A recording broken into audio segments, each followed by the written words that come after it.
வாழ்க்கை ரொம்ப விசித்திரமானது. அதை நம்ம வாழ்ந்துட்டு இருக்கிற விதம் வித்தியாசமானது. உண்ண உணவு, உடுக்க உடை, இருக்க இடம் இருந்தா நம்ம வாழ்ந்துட்டு இருக்கோம்னு அர்த்தம்.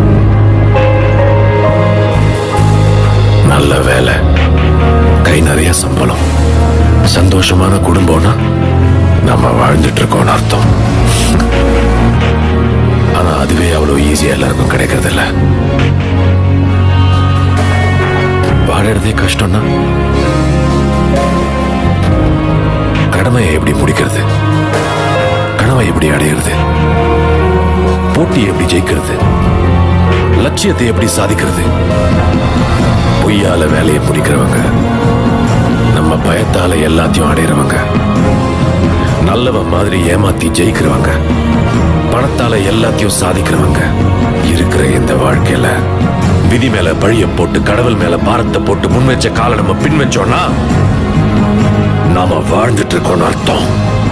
உன் வாழ்க்கை அவ்வளவுதான் இந்த உலகம் உன்கிட்ட சொல்லும் போது உன் வாழ்க்கை உன் கையில தான் உங்க அறிவு சொல்றது உங்களுக்கு கேட்கலையா? உன் அளவுக்கு நீ ஆசைப்பட்டு இந்த சமுதாயம் உங்களை அமுக்கும் போது தன்னம்பிக்கையோட போராடுன்னு உங்க மனசாட்சி சொல்றது உங்களுக்கு கேட்கலையா? இன்னைக்கு ஒரு முடிவெடுங்க, அதை என்னைக்கும் மறக்காதீங்க. தோல்வி பயம் துரத்தும், திரும்பி பார்க்காதீங்க. போதும்னு மனசு சொல்லும், வர வாய்ப்பை விட்டுறாதீங்க. தேடினாதான் கிடைக்கும், தட்டினாதான் திறக்கும். உங்க பயத்தை பார்த்து தைரியமா ஒண்ணு சொல்லுங்க, என் உரிமைய முடிஞ்சா பறிச்சு பார், நான் முன்னேறுவேன். முடிஞ்சா என்ன தடுத்து பார். கண்ணுல நெருப்போட, களத்துல வெறியோட, உங்க அறிவையும் தன்னம்பிக்கையும் நம்பி உங்க லட்சியத்தை நோக்கி தைரியமா அடுத்த அடியை எடுத்து வச்சா நீங்க வாழ்ந்துட்டு இருக்கீங்கன்னு அர்த்தம்.